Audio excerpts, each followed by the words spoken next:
महर्षि, मैं शराब, मांस, मछली का सेवन करता हूँ। कई बार छोड़ने का प्रयास भी कर चुका हूँ पर छोड़ नहीं पा रहा। महाराज जी, बार बार ध्यान उसी तरफ जाता है, कृपया मार्गदर्शन करें। कैसी बात करते हो? प्रयास करे छूट ना पावे, ऐसा कैसे हो सकता है? शरीर ही छूट जाएगा एक दिन। फिर ये गंदी बातें क्यों नहीं छोड़ सकते?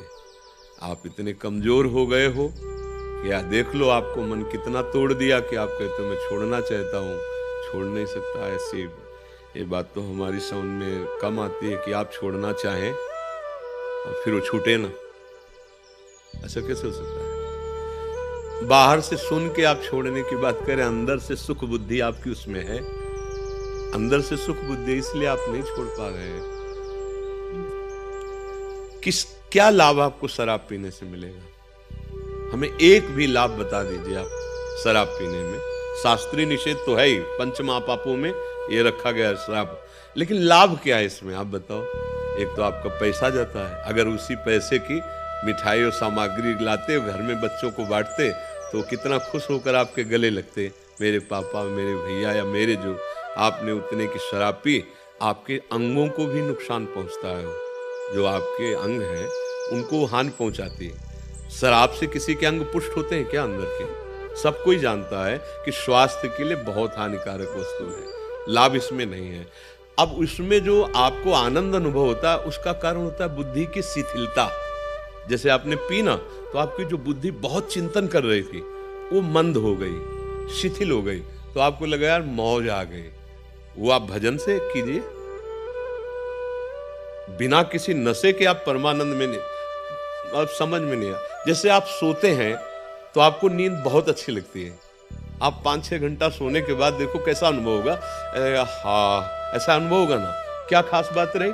6 घंटे संसार का चिंतन नहीं किया, उससे खास बात ये रही कि बुद्धि 6 घंटे संसार का चिंतन नहीं की, इसलिए वो सुख का अनुभव कर रही। तो जागृत में भी ऐसी अवस्था की जा सकती है कि भगवान का चिंतन करते हुए सत भावना से आप, तो देखो 6 घंटा आप जो नींद लेते उसमें जो आपको सुख मिलता है वो संसार का चिंतन छोड़ने के कारण है।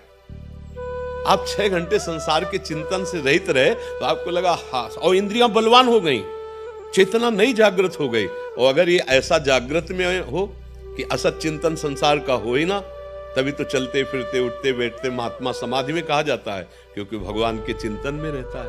भैया, जो शराब से तुम या किसी नशे से आप देखो, गंभीरता से देखना, वो तुम्हारी बुद्धि को शिथिल करता है, तुम्हारी चेतना शक्ति को शिथिल करता है। तो तुम्हें लगता है कि बहुत मस्त है। जहां तुम्हें हाथ रखना चाहिए रखने के सामर्थ्य नहीं, जहां पैर रखना चाहिए वहां रखने के सामर्थ्य नहीं, जो तुम्हें बोलना चाहिए बोलने के सामर्थ्य नहीं, तुम्हारी सामर्थ्य को वो दबा दिया।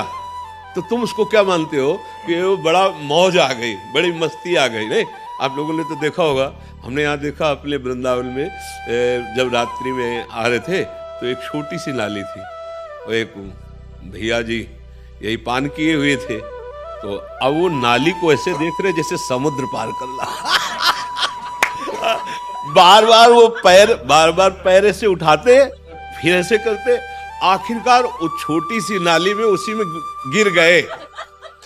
अब बताओ क्या ये सुख है सर आपका?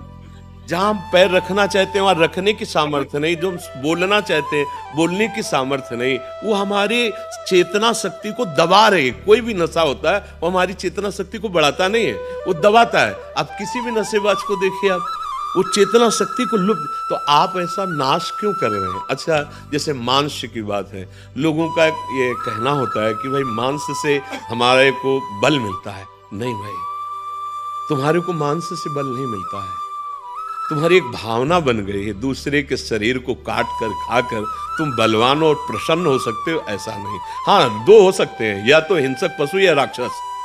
आप दोनों में से अगर कोई है तो हमारी कोई बात ही नहीं है आपसे। अगर आप राक्षस नहीं हैं और आप हिंसक पशु नहीं हैं तो फिर ये नहीं। आपके संयम में जितनी ताकत है उतनी ताकत किसी भी खाद्य पदार्थ में नहीं है। संयम से रहिए, और नमक रोटी भी खाएंगे ना आप तो आप पुष्ट रहेंगे, आप प्रसन्न रहेंगे, आप मुस्कुराते नजर आएंगे। भैया बेचारे दीनहीन पशु पक्षी, मालूम मुर्गा है ये सब, अब ये तो राक्षसी भाव है हमारी समझ में। आप अपने लिए बहुत हानि का कार्य कर रहे हैं। अच्छा, अब जैसे वे विचार है, आपने जो पाणी ग्रहण किया वो तो धर्मयुक्त है, तो शरीर तो वही है ना भाई। रूप का चमड़ा अलग अलग हो सकता है लेकिन बनावट शरीर की तो वही है ना। तो अगर विवेक से देखो, अगर तुमको वहां सुख नहीं मिल रहा तो तुम्हें पापाचरण करने में कहाँ सुख मिल जाएगा, क्योंकि शरीर तो वही है ना, अंग तो वही है ना। तो मन को अगर हम शांत रखकर अपनी पत्नी को अधिक से अधिक प्यार करें या अपने पति को अधिक से अधिक प्यार करें तो गृहस्थी बड़ी सुख भरी हो जाए और धर्मयुक्त है, कोई उसमें पाप है नहीं, बड़ा मंगलमय जीवन। पर मनीराम को न समझाने के कारण अब उसमें सुख तो है नहीं, जो हमारी चाह है, हमारी जो चाह है सुख की वो वहां है नहीं।